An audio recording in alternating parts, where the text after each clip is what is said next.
여러분, 우리가 지난주에 나누었던 내용 여러분 아마 기억하고 계시는 분들이 많이 계실 것 같은데요. 지금 우리는 예수님의 그 승천 후 오순절에 일어났던 성령님의 놀라운 임재와 충만 속에서 일어나고 있었던 일들의 연장선상에서 계속 말씀을 좀 나누고 있습니다. 오순절 날 성령님께서 이 땅에 임하심으로 말미암아 이 땅 가운데 놀라운 기적의 역사들이 일어났지요. 특별히 제자들을 통하여서 하나님의 복음이 선포됐는데 그곳에 있는 수많은 사람들이 들을 수 있도록 다양한 나라의 언어들로 통역되어서 하나님의 놀라운 말씀이 선포됐습니다. 그래서 그 말씀을 듣고 그곳에 있었던 수많은 사람들이 마음의 찔림을 받고 회개하고 하나님 앞에서 결단하면서 수많은 사람들이 예수님을 믿기로 결단하고 그리고 더해지는 교회 공동체에 더해지는 놀라운 그 역사의 현장이 오늘 바로 우리가 함께 나누고 있는 이 사도행전 2장의 배경이 되는 것입니다.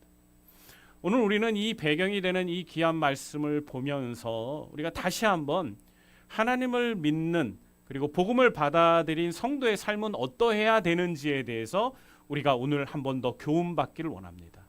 이런 교훈을 받는 것은 사실 우리가 몰라서 받는 게 아닙니다.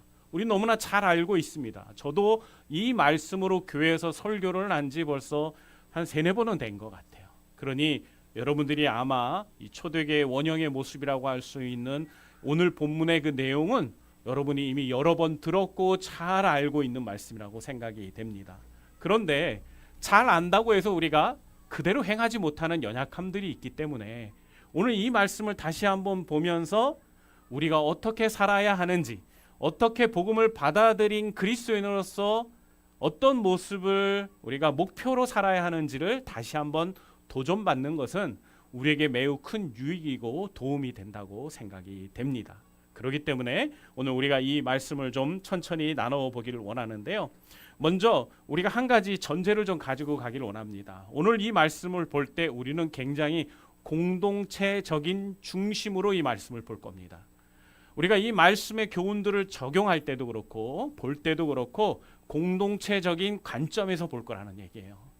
물론 한 영혼이 거듭나고 복음을 받아들이는 사건은 개인적인 사건입니다. 하지만 그것으로 끝나는 것이 아니라 그 개인들이 하나씩 모여서 공동체를 이루었고 그 공동체 안에서 복음의 역사와 재생산과 놀라운 성령의 능력들이 나타났기 때문에 오늘 우리는 공동체적인 중심에서 이 말씀의 교훈들을 찾아보려고 합니다. 먼저 첫 번째로 우리가 관심 있게 봐야 하는 말씀은 오늘 우리가 같이 읽었던 41절 말씀이죠. 이 말씀을 보면 놀라운 성령님의 역사로 말미암아 복음이 선포됐을 때 많은 사람들이 회개하고 돌이키면서 침례를 받았다는 말이 나오고 있습니다. 우리가 이제 8월 달에 오래간만에 교회에서 침례식을 행하게 되는데 침례가 뭔지 여러분 잘 아시는 분도 계시지만 교회에 나온 지 얼마 안 된 분들은 잘 모를 수도 있을 거예요. 침례라는 것은 무엇입니까? 침례라는 것은 물에 잠긴다는 것입니다. 물에 잠긴다는 것은 어떤 것이죠? 우리가 그리스도와 함께 십자가에 죽고 그리고 일으켜짐을 통하여서 다시 부활한다는 것을 우리의 몸으로 체득하는 걸 이야기하는 겁니다. 그런데 왜 초대교회 성도들 그리고 우리들은 왜 이 침례의 예식을 잊지 않고 그대로 받고 그렇게 행하고 있을까요? 그것은 바로 우리 그리스도인의 삶의 가장 중요한 핵심이 되고 그리고 우리의 롤모델이 되는 예수 그리스도 때문에 그렇습니다. 우리가 구원받은 건 예수 때문이고 우리가 십자가의 은혜를 받은 것도 예수 때문이기 때문에 우리가 우리의 이 예식을 통하여 그리스도와 하나 되는 연합을 우리가 경험할 수 있기 때문에 이 침례를 매우 중요하게 여기고 초대교회 성도들이 구원의 역사가 일어난 그 현장에서 바로 침례에 순종해서 예수를 믿고 따르기로 결단했다는 것이죠. 그런데 중요한 것은 여기에 뭐가 있냐면 이 침례라는 것은 매우 공개적인 예식이라는 거예요. 그냥 개인적으로 일어난 사건으로 끝나는 것이 아니라 그것을 공개적으로 자신의 믿음과 신앙을 선포하는 예식이라는 겁니다. 이것은 마치 결혼하는 사람들이 결혼을 약속한 사람들이 서로 연애를 하다가 이제 부부가 되겠다고 결단을 하고 어떻게 합니까? 결혼식을 하죠. 그거와 똑같은 거예요. 이제 하나님 앞에서 그리고 많은 성도들 앞에서 세상 앞에서 우리가 이야기합니다. 나는 이제 그리스도의 신부로 그리스도와 함께 연합됩니다. 그런 의미로 공개적인 장소에서 공개적인 예식으로서 우리가 침례를 받게 됩니다. 근데 이게 왜 특히 더 중요했냐면 여러분, 이 침례를 받음으로 인해서 공동체 회원이 될 수 있기 때문인 거예요. 과거 초대 교회의 회원의 입교식이라고 할 수 있는 것이 바로 이 침례 예식이라는 거죠. 오직 침례를 받은 자만이 교회 회원이 될 수 있기 때문인 거예요.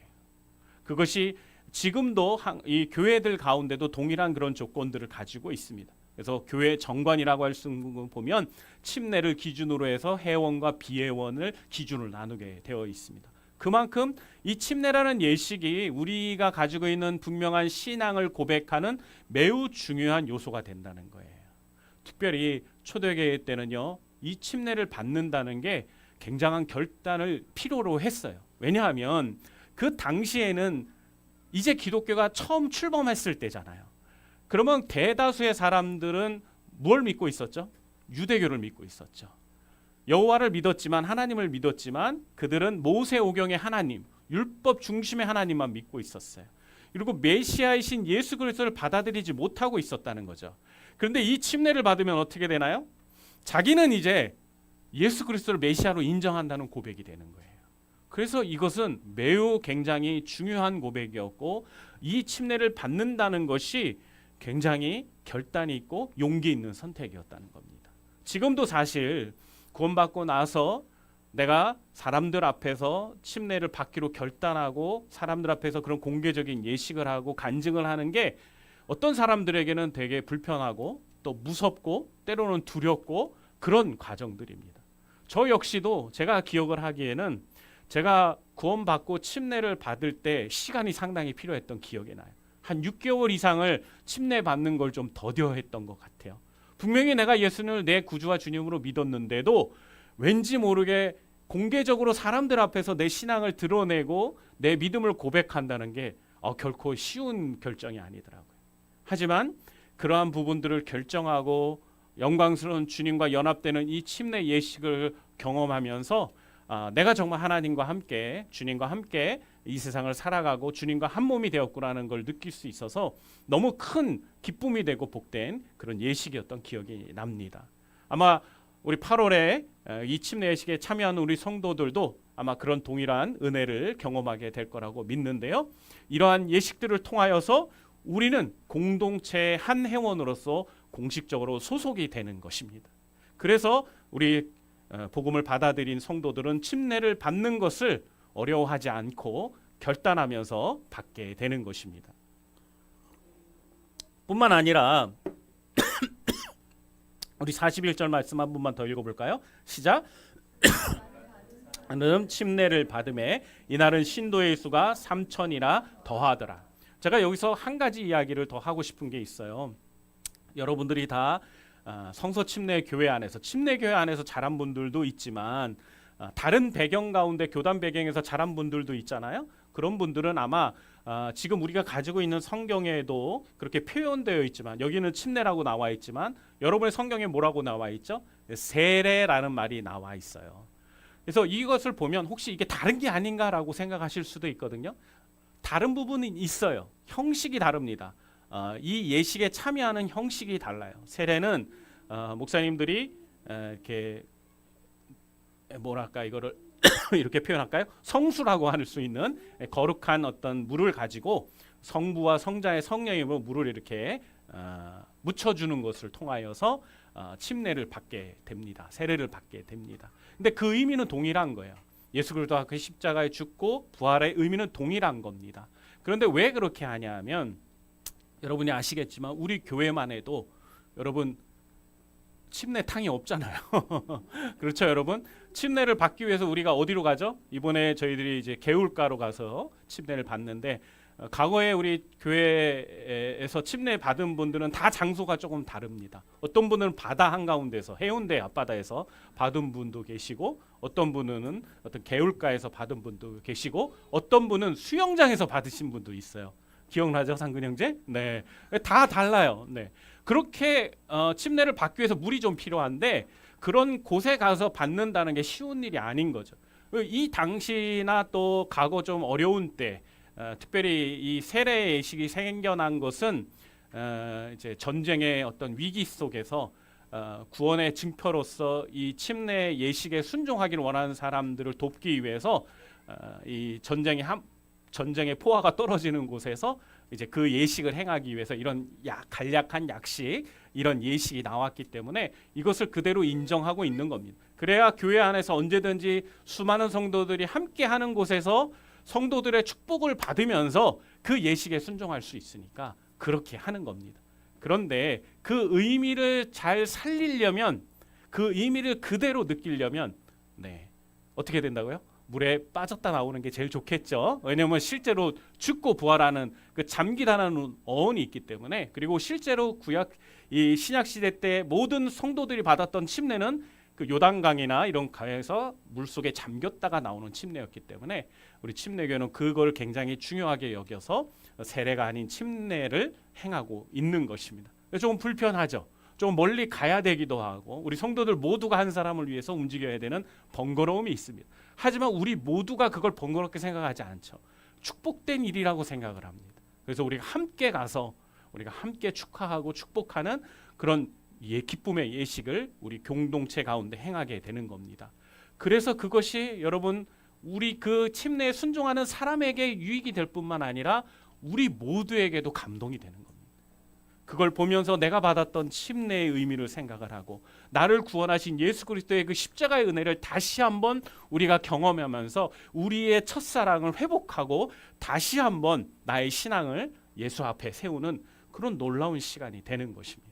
그래서 초대교회 때나 지금이나 우리 모두가 하나님 앞에서 복음을 받아들이게 되면 기꺼이 기쁨으로 이 침례에 순종하고 있는 것입니다. 뿐만 아니라 복음을 받아들인 성도들은요, 공동체의 질서를 따릅니다. 그래서 그 질서를 따르기 위해서 무엇을 했냐면 사도들의 가르침을 받았어요. 우리 42절 한번 같이 읽어볼까요? 시작. 그들이 사도의 가르침을 받아 서로 교제하고 떡을 떼며 오로지 기도하기를 힘쓰니라. 아멘. 여러분, 사도들의 가르침을 받았어요. 초대교회 성도들이 공동체에 소속되면서 그 공동체의 문화, 그 질서를 함께 지켜가기 위해서 그들이 하나님의 말씀을 가르치고 예수 그리스도의 가르침을 전하는 사도들의 가르침을 받았습니다. 이 가르침을 받았다는 말 안에는 어떤 의미가 있냐면 그들로부터 우리가 뭐 기술을 전수받고 정보를 취득하고 이런 의미만 있는 게 아니라 그 사도의 권위 아래 순종했다는 의미도 포함되어 있는 거예요. 단순하게 뭔가를 취득하고 얻는 게 아니라는 거예요. 하나님이 세우신 질서 안에서 하나님이 우리를 위해서 세우신 그 영적인 사도들, 제자들을 통하여 우리에게 가르쳐 주시는 그 율법과 그 깊은 하나님 나라의 도를 배울 뿐만 아니라 그 질서 안에서 그 권위 안에서 순종하며 함께 했다는 걸 의미한다는 거예요. 그래서 이 사도들의 가르침을 받은 제자들은, 구원받은 복음을 받아들인 성도들은 어떠한 삶을 살았냐면 서로 교제하고 떡을 떼면서 기도하기를 힘쓰는 삶을 살았던 거죠. 그들이 처음부터 아무도 가르쳐주지 않았는데 이런 삶을 살지는 못했어요. 사도들이 무엇이 옳은지, 무엇이 하나님 나라의 아름다운 가치요, 도요, 중요한 것인지를 설명했기 때문에 그들이 그 가르침에 순종해서 서로 믿음 안에서 교제를 나누고 함께 형제 자매의 그 기쁨의 우애를 나누면서 서로 애찬도 나누고 주의 만찬도 행하면서 영적인 그런 기도하는 귀한 일들 가운데 그들이 힘썼다라고 오늘 이야기하고 있는 겁니다. 특별히 복음을 받아들인 성도들은 그 사도들의 가르침과 그 권위 아래 순종하면서 그들은 오로지 기도하기를 힘썼다는 대목에 우리가 좀 관심을 가질 필요가 있어요. 많은 종교적인 행위가 있습니다. 많은 영적인 행위들이 있죠. 그런데 그곳에서도 가장 이들이 정말 열심히 했던 것 중에 하나가 뭐예요? 바로 기도하기를 힘썼다는 부분인 거예요. 물론 이 오로지라는 말은 약간 좀 헬라어 원어상에 이렇게 딱 들어가 있는 말은 아닙니다. 이거를 이제 한국말로 번역하는 과정들에서 많은 신학자들이 이 부분이 너무나 중요한 부분이기 때문에 우리들을 위해서 남겨놓은 말이에요. 정말 기도하기를 힘쓰고 힘썼다는 부분을 말해주고 싶어서, 강조하고 싶어서 우리에게 전해지고 있는 말인 겁니다. 여러분, 그렇다면 우리가 한번 생각해 볼까요? 우리가 정말로 하나님이 우리에게 허락하여 주신 이 놀라운 공동체와 이 질서 가운데 우리가 함께 하기를 원하는 마음이 있다면 무엇에 더 마음을 쓰고 우리가 집중을 해야 할까요? 하나님을 믿는 것 좋아하고 그리고 배우는 것도 중요하지만 그것만큼이나 더 중요하고 우선적인 것이 있는데, 그건 뭐냐? 하나님과 기도하며 소통하는 겁니다. 하나님께서는요, 우리가 단지 우리에게 세우신 어떤 영적인 리더들과의 그 관계 속에서만 영적인 공급과 소통이 이루어지기를 원하는 게 아니라는 거예요. 하나님은 그들을 통로로 삼으셔서 하나님 당신과 우리가 더욱 가까워지고 더욱더 긴밀해지고 소통하기를 원하신다는 거예요. 저는 우리 구원받은 하나님의 거룩한 성도들은요, 무엇보다도 이 부분에 있어서만큼은 더 많은 시간을 드리고 더 많은 마음을 들이면서 기도하는 데 집중해야 된다고 생각합니다. 우리 삶의 모든 역사의 시작은 기도로부터 시작됩니다. 아멘이십니까? 그러면 여러분이 그 소망과 바램과 기대가 있다면, 하나님에 대한 그런 거룩한 열망과 소망이 있다면 여러분 지금 기도하는데 힘써야 합니다. 할 수만 있다면 다른 거 다 포기할지라도 더욱 기도하기 위해서 우리가 하나님 노력해야 된다는 거예요. 사도들은 이걸 제자들에게 늘상 가르쳐 왔고 강조해 왔다는 사실이에요. 하나님은 우리를 위하여서 예수 그리스도를 보내시면서 하나님과 죄 때문에 무너져 있었던 그 회복의 통로를 다시금 이어주셨어요. 그 축복의 통로를. 그래서 우리는 언제든지 그 회복된 축복의 통로를 통하여 하나님과 교통하고 하나님부터 많은 은혜를 받아 누릴 수가 있는 것입니다. 그런데 만약 우리가 하나님이 우리를 위해 예비하신 그 모든 것들을 누릴 수 있는 청구서와 같은 그 기도를 등한히 한다면 여러분, 우리의 삶에는 어떠한 경험과 은혜도 늘 빈곤할 수밖에 없는 거예요. 물론 하나님이 우리가 말할 수 없는 탄식 가운데 하나님 앞에 어떤 기도의 형식이 아니더라도 우리의 모든 형편을 돌보시고 지켜주실 거예요. 그리고 알아서 하나님 응답하시는 부분도 있을 거예요. 하지만 하나님은 하나님의 백성들이, 하나님의 자녀들이 당신을 간절히 찾고 당신께 나아오기를 간절히 원하고 계세요. 아멘이십니까? 여러분의 아이를 키워봤다면 더 잘 알고 계시잖아요. 여러분의 아이들이 뭘 해도 여러분 마음 가운데 너무나 행복하고 좋으시잖아요. 근데 그 아이들이 부모님에게 뭔가를 요청하고 뭔가 소통하려고 할 때 여러분의 마음이 얼마나 큰 기쁨이 넘치십니까? 그와 반대로 그 아이가 이제 조금 컸다고 사춘기가 돼가지고 부모님하고 같이 하려고도 안 하고 말도 안 하려고 하고 그냥 자기 멋대로 자기가 하고 싶은 대로 하려고 하는 모습을 볼 때 여러분의 마음이 어떠신가요? 괴롭지 않으시던가요? 왠지 모르게 속상하고 마음이 아픈 그런 마음들이 있었을 거예요. 여러분, 우리 하나님 마음이 그러세요. 우리 하나님은 지금도 여전히 우리와 함께 소통하고 교제하기를 너무나 원하신다는 거예요. 이것이 어떤 율법적인 그런 행위로서 하나님께 다가가는 것이 아니라 우리 하나님이 원하고 우리가 기대하고 우리가 소망하기 때문에 우리 하나님 앞에 기도하는 시간을 내어놓고 자주 할 수만 있으면 계속해서 지속적으로 우리가 기도하는 것이 우리의 믿음의 삶에, 우리의 신앙의 삶에 너무나 큰 기쁨이고 너무나 큰 선물이라는 것을 우리가 잊지 않았으면 좋겠습니다. 그리고 뿐만 아니라 우리 복음을 받아들인 성도들은요, 공동체를 함께 세우기 위해서 서로의 필요를 돌보며 자신의 것을 나누며 살았던 것을 우리는 확인할 수 있어요. 우리 44절과 45절 한번 읽어봅시다. 시작.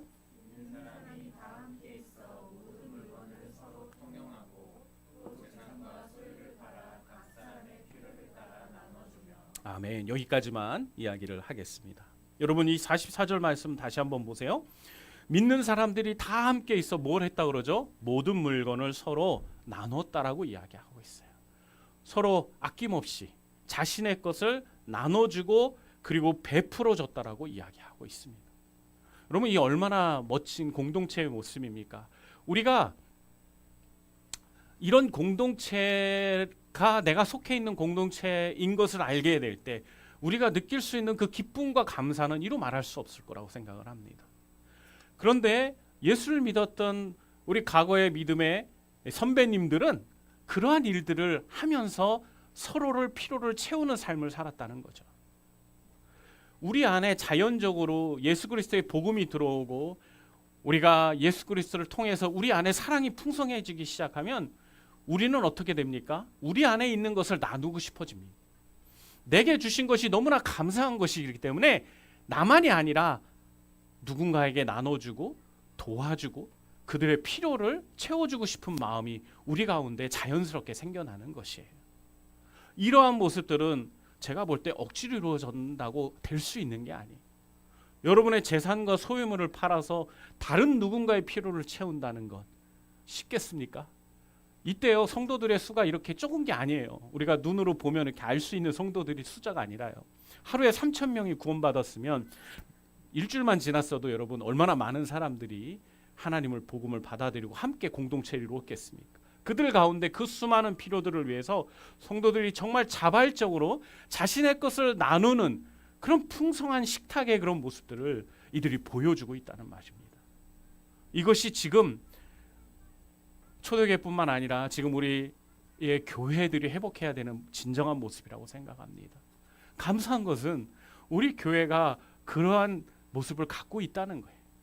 그것을 강요하지 않았고 강조하거나 그걸 여러분에게 해야만 한다는 의무로 당위성으로 설명하지 않았음에도 여러분들 가운데 어떤 누군가는 자신의 것을 아낌없이 나누면서 돕고 섬기고 그리고 지원하고 있다는 겁니다.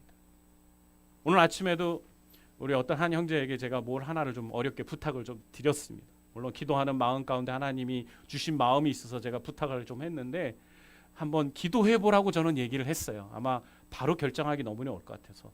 근데 이 형제님이요, 저한테 뭐라는 줄 아세요? 아니요 목사님, 그냥 제가 앞으로 쭉 할게요 라고 얘기를 하더라고요. 해준다는 것도 고마운데 너무 혹시 또 어떻게 될지 모르니까 한 3개월 정도만 좀 도와줄래요? 그랬더니 아니라고, 자기가 앞으로 쭉 그 일을 하겠다고 이야기를 하더라고요. 여러분, 그런 마음이 어디서 날 것 같으십니까? 우리가 누군가로부터 그런 풍성한 사랑을 보았고 경험했기 때문이라고 저는 생각을 합니다. 그런 모습들이 우리 교회 공동체 가운데 있었기 때문에 그분도 그러한 자연스러운 섬김과 헌신과 결단이 일어나고 있는 거예요. 그런데 이러한 모습들이 모든 그리스도의 공동체 가운데 나타나는 특징이라는 거예요. 얼마 전에 우리 필리핀에서 온 성도들 한 40여 명이 넘는 분들이 한국 땅에 왔는데 여러분들에게만 얘기하지만 그분들이 우리보다 생활의 삶의 질이 많이 낮아요. 그 교회가 있는 꺼바오, 필리핀 마닐라의 꺼바오 지역을 가보면 거의 진짜 동일한 지역인데도 어떤 지역은 이렇게 그냥 뭐 시골에 있는 한 마을 같은 분위기지만 어디는 거의 아프리카 수준의 그 정말 너무나도 빈곤한 지역의 삶이에요. 근데 그런 지역에 있는 성도들이 교회가 목회를 하면서 많은 이웃들을 돕고 많은 일들을 하고 있는데 그곳에서 구원받고 거듭난 귀한 성도들이 이번에 한국에 방문을 할 때 경제적으로 넉넉해서 올 수 있었던 게 아닙니다. 그들이 감사를 표현하고 싶어서 온 거예요. 한국 교회 안에 본인들을 위해서 선교사님을 보내주고 많은 한국 교회들이 자신들을 생각하며 후원해 준 것에 대한 감사의 의미를 전달하고 싶어서 직접 그들도 어렵지만 결단하고 아끼고 그리고 그들이 또 준비해서 온 겁니다. 하지만 한참 비용이 모자랐겠죠. 그런 가운데 그분들이 그런 결정들을 하고 선교사님이 그것이 아버님의 아버님 자신의 그 아버님이 처음에 선교사로 왔을 때 처음에 가지셨던 꿈이었기 때문에 그것을 이루어드리고 싶어서 한국 땅에 성도들 데리고 오는데 얼마나 많은 염려와 걱정과 근심이 있었겠습니까? 부족한 부분들은 사실 선교사님이 다 채워야 되는 거예요. 근데 뭐 선교사님이 뭐 따로 뭐 사업을 하시는 것도 아니고 얼마나 참 어려운 가운데 그런 사역들을 하셨는지 몰라요.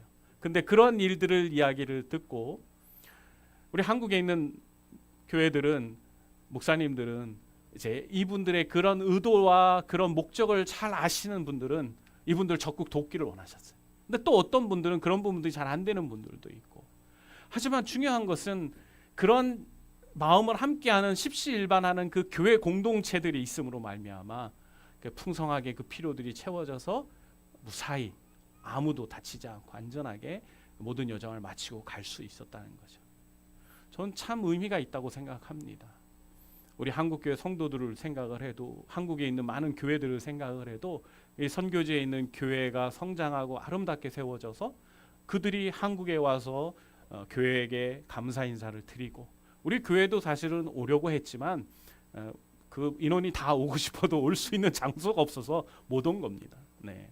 너무나 감사한 일이고 정말 축복된 일이었는데, 그 일에 정말 사실 저도 여러분들에게 이야기를 꺼낼 때 제가 믿음이 없어서, 네, 참 어떻게 우리 재정부원들하고 잘 얘기해서 우리 성경금을 잘 어떻게 좀 해서 보내줘야지, 좀 후원을 해야지, 이런 마음이었는데, 또 성도들에게 그런 부분들의 필요를 알렸을 때 여러분이 그들을 위해서 적극적으로 헌신하고 후원해서 그 필요를 채운 모습들이 너무나 하나님 보실 때 아름다운 모습이었다고 생각이 됩니다.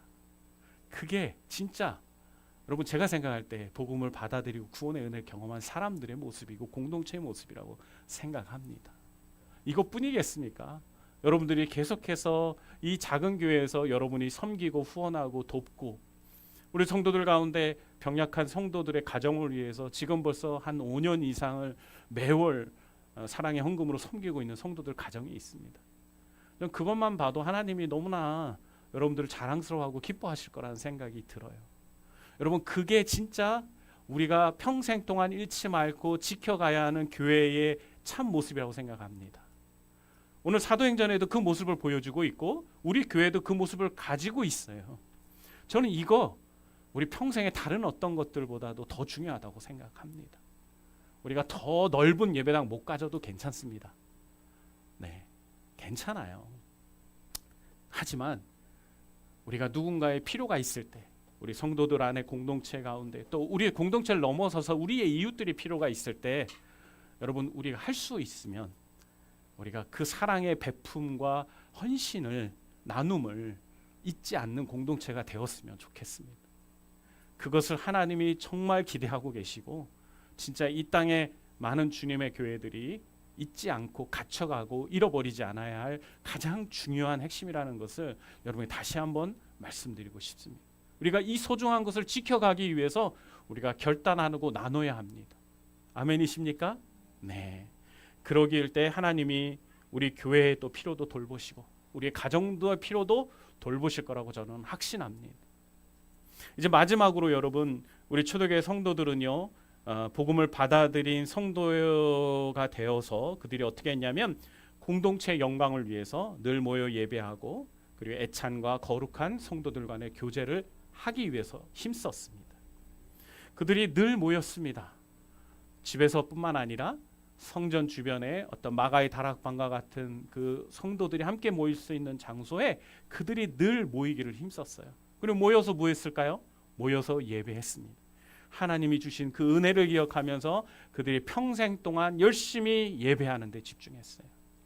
처음에 초대교회 성도들이 모였을 때 방해하는 사람들이 없었을까요? 그들의 그 모임을 비아냥대고, 그리고 혐오 시설이나 혐오 모임으로 고발하는 사람들도 있었고, 정말 수많은 핍박과 압박이 있었어요. 하지만 그들은 그럼에도 불구하고 함께 모여 예배하였고, 그리고 어쩔 수 없이 핍박을 받아서 흩어질 때도 그들이 각 가정에 모여서 하나님을 예배하는 걸 포기하지 않았다는 겁니다. 그러기에 여러분, 우리도 예배하는 걸 포기하면 안 됩니다. 우리가 함께 모일 수 있으면 늘 모여서 예배해야 돼요. 지금 우리 교회 새롭게 사업을 시작하신 분들이 공교롭게도 오늘 예배를 못 왔어요. 네. 제가 지난주에 신방을 하면서 이야기를 했습니다. 예배가 생명입니다. 예배를 포기하면 모든 걸 포기할 수 있는 거예요. 우리 그리스도인이 거듭난 그 증거, 그리고 우리가 정말 복음을 중요하게 여기는 가치관을 소유한 사람들이라면 예배를 드리는 걸 어떻게든지 사수해야 되고, 예배 드리는 걸 가장 우선에 둬야 합니다.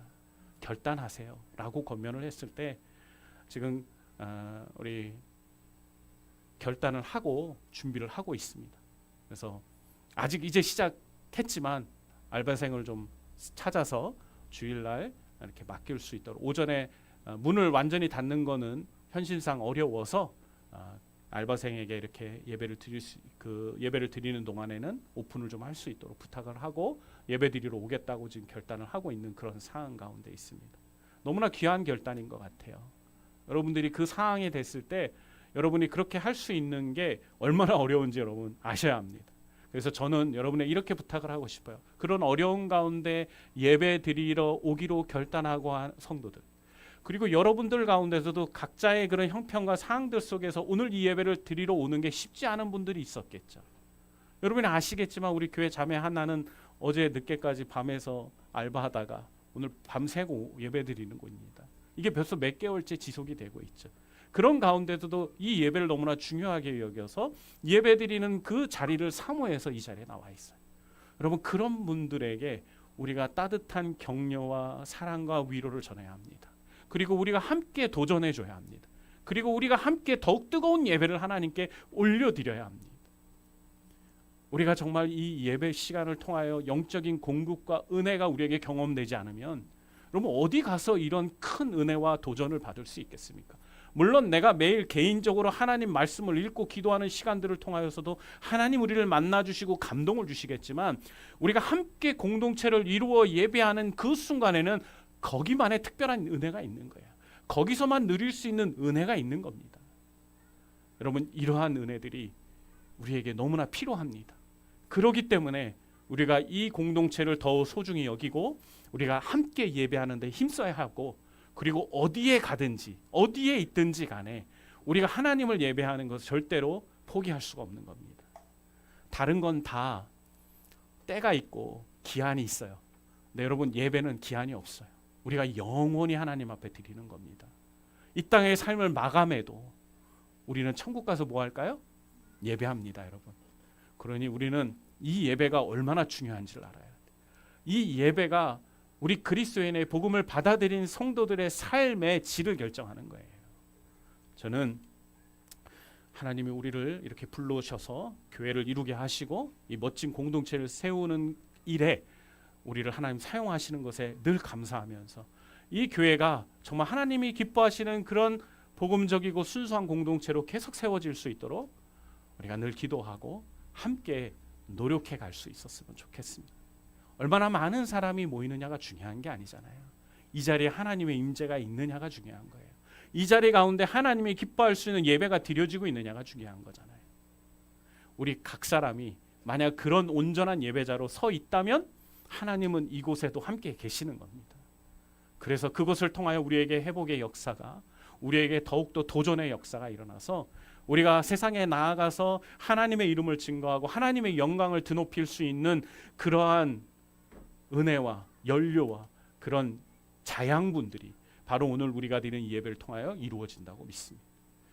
그래서 우리 초대교회 선배인 성도들도 그렇게 예배하기를 힘썼다는 사실을 우리가 기억하고 우리가 그러한 일들에 더욱 마음을 쓰고 이 자리를 사모하는 여러분들 되시기를 주님의 이름으로 축복합니다. 아멘. 마지막으로 정리 한번 하겠습니다. 자, 우리 한번 리스트 한번 보여주시겠어요? 네. 제가 첫 번째 하면 쭉 읽습니다. 자, 첫 번째, 공동체에 속하기 위해서 침례에 순종했습니다. 두 번째, 공동체의 질서를 따르기 위해서 사도들의 가르침을 받았습니다. 세 번째, 공동체를 함께 세우기 위해서 서로의 필요를 돌보며 자신의 것을 나누며 살았습니다. 네 번째, 공동체의 영광을 위해서 늘 모여 예배하고 애창과 거룩한 교제에 힘썼습니다. 이것이 바로 복음을 받아들인 성도들의 삶의 특징입니다. 이 성도들의 삶의 특징은 공동체를 중시할 뿐만 아니라 그 공동체에 함께 하기 위해서 또 세우기 위해서 질서에 따르기 위해서 영광을 위해서 이러한 결단과 이러한 모습들을 보여줬다는 걸 우리가 다시 한번 기억하고 하나님 우리에게 허락하여 주신 이 아름다운 공동체를 우리도 함께 건강하게 세워가기 위해서 함께 기도하고 노력해가는 우리 멋진 성도들 되길 주님의 이름으로 축복합니다. 아멘. 기도하겠습니다. 아버지 하나님, 늘 감사합니다. 하나님께서 우리를 죄악 가운데 구원하여 주시고 하나님의 영광스러운 자녀로 불러주시고 또 우리를 위해서 너무나 좋은 공동체를 허락하여 주신 것 감사합니다. 이 공동체를 통하여 우리가 이 땅 가운데 온전한 하나님의 백성으로 세워져 가고 하나님이 그토록 기뻐하시고 사모하시는 것이 무엇인지를 옳게 분별하게 하심을 감사합니다. 아버지 하나님, 우리가 이곳을 더 많이 사랑하게 하여 주시고 이곳의 주인이 되시는 예수 그리스도를 더 많이 앙망하고 그분과 함께 하기로 결단하는 저희들 성도들 되게 도와주시옵소서. 악하고 음란한 세대 가운데 하나님, 우리의 마음이 세상에 너무 빼앗기지 않기를 원합니다. 우리의 공동체가 바로 우리를 지키는 마지막 보루고 또 하나님이 우리를 새롭게 무장시키는 영적인 충전소와 같은 곳임을 믿습니다. 아버지 하나님께서 이 교회를 그리고 우리 귀한 성도들을 축복하여 주시고 어디에 있던 간에 우리가 함께 주님 안에서 공동체를 세워가는 귀한 지체요 성도로 부르셨다는 사실을 기억하면서 우리가 서로를 위해 끈끈한 기도로 함께하는 복된 성도들 모두가 되게 도와주시옵소서. 감사하며 예수님의 이름으로 기도했습니다. 아멘.